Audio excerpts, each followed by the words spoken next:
Assalamualaikum warahmatullahi wabarakatuh. Langsung saja, di sini kami akan mempresentasikan tugas EAS mata kuliah Deep Learning.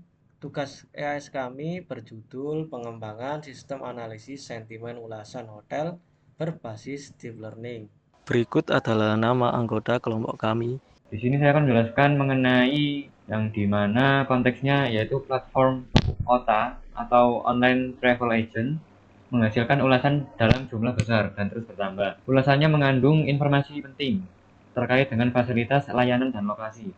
Namun, ulasannya tidak terstruktur. Kemudian analisisnya masih manual, tidak efisien, dan dibutuhkan sistem otomatis untuk mengekstraksi sentimen. Mengapa penting dilakukannya pengembangan sistem ini? Karena bisa membantu manajemen hotel mengidentifikasi kekuatan dan kelemahan layanannya. Kemudian bisa mendukung keputusan perbaikan berbasis data dan bisa meningkatkan pengalaman pelanggan dan reputasi online-nya. Kemudian terdapat masalah dan tujuannya. Masalah pertama ditemukan yaitu menentukan model deep learning yang tepat untuk klasifikasi sentimen.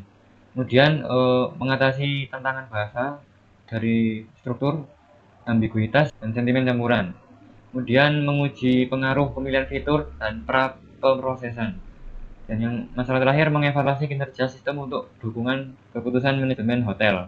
Kemudian tujuannya yaitu dapat membangun sistem analisis sentimen baik positif, negatif, atau netral. Kemudian bisa meningkatkan performa melalui tuning hyperparameter dan regularisasi. Kemudian menyajikan matriks evaluasi dengan akurasi, precision, recall, dan F1. Kemudian menyediakan insight yang dapat ditindaklanjuti. Tegar Saputra dengan NIM 14622000086. Saya akan menjelaskan pada bagian metodologi. Yang pertama ada pra-pemrosesan teks, yang dalamnya ada beberapa tahapan utama yang telah kita lakukan.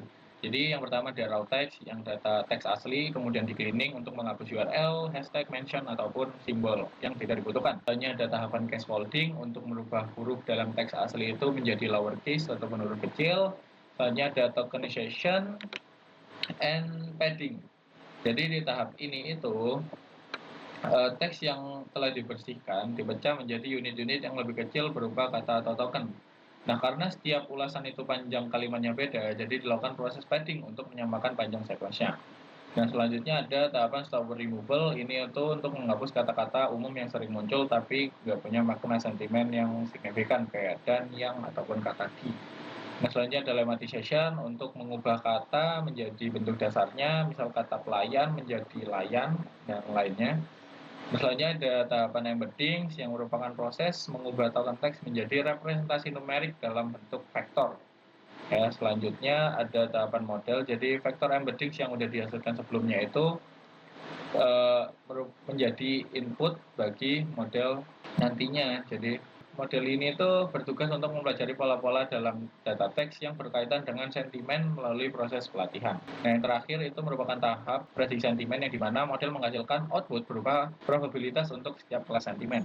Model CNN versus transformer BERT. Jadi di tahap ini itu saya akan menjelaskan dua pendekatan yang kita gunakan untuk melakukan klasifikasi sentimen ulasan hotel, yaitu CNN sebagai baseline dan BERT sebagai model berbasis transformer.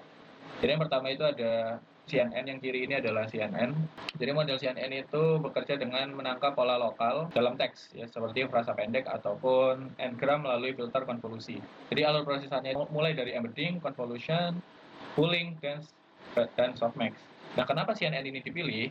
Karena strukturnya sederhana, proses pelatihannya cepat, dan cukup efektif sebagai model awal dalam klasifikasi sentimen. Nah, yang kanan itu adalah BERT transformer yang dirancang untuk memahami konteks teks secara menyeluruh dan dua arah. Dengan mekanisme self-attention, seperti ini mampu mengidentifikasi kata-kata yang paling relevan dalam suatu kalimat. Jadi prosesnya itu ada dari tokenize, encoder, lalu pooling, serta ada lapisan dense dan softmax untuk klasifikasi tiga kelas sentimen.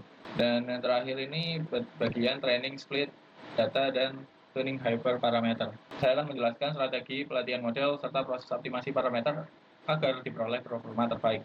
Jadi dataset itu dibagi menjadi tiga bagian, yaitu data latih 80%, data validasi 10%, dan data uji 10%. Ya, data latih digunakan untuk membangun model, data validasi itu berperan untuk mengevaluasi performa, nah data uji itu digunakan untuk menilai kemampuan generalisasi model terhadap data yang belum pernah dilihat sebelumnya. Meningkatkan performa dilakukan tuning hyperparameter yang dimana meliputi penyesuaian learning rate, batch size, jumlah layer, jumlah neuron atau filter, serta nilai dropout. Sehingga kombinasi hyperparameter yang dipilih benar-benar memberikan kinerja terbaik tanpa menyebabkan overfitting pada data latih. Itu diterapkan juga teknik regularisasi seperti dropout, early stopping, dan L2 regulation. Jadi dropout itu digunakan untuk mengurangi ketergantungan model pada neuron tertentu. Early stopping itu fungsinya menghentikan pelatihan ketika performa validasi tidak meningkat, dan L2 regulation itu membantu menekan kompleksitas model. Di sini saya akan menjelaskan hasil dampak tuning hyperparameter. Sebelum dilakukan tuning, nilai akurasi model berada di angka 75%. Setelah proses tuning, akurasi meningkat menjadi 82%. Selain itu, terjadi peningkatan pada metrik lain, terutama pada kelas netral dan positif.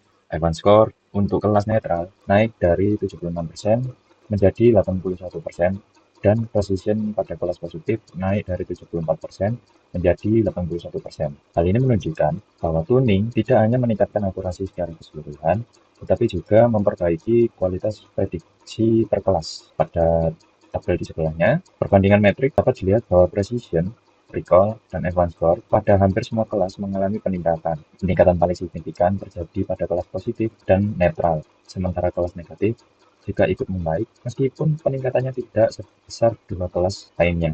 Grafik di sebelah kanan merangkum perubahan akurasi sebelum dan sesudah tuning yang memperjelas bahwa model menjadi lebih baik dalam melakukan generalisasi setelah proses perbaikan dilakukan. Selanjutnya, hasil evaluasi sebelum versus sesudah perbaikan. Pengujian ini dilakukan pada data uji dengan melihat metrik agregat.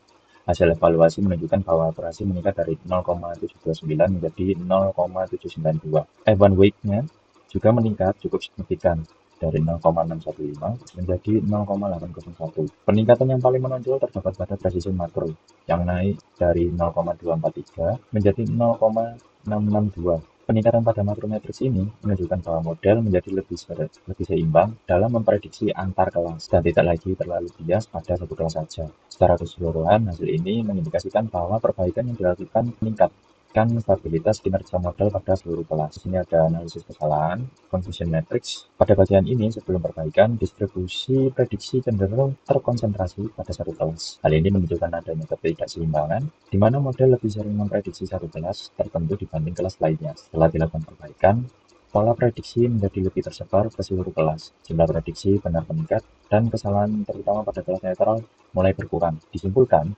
bahwa model kini lebih mampu membedakan kelas, tidak lagi kolaps ke satu kelas dominan, dan memiliki performa yang lebih stabil. Kesimpulannya secara keseluruhan, pada proses tuning dan perbaikannya, pertama, meningkatkan akurasi model secara signifikan.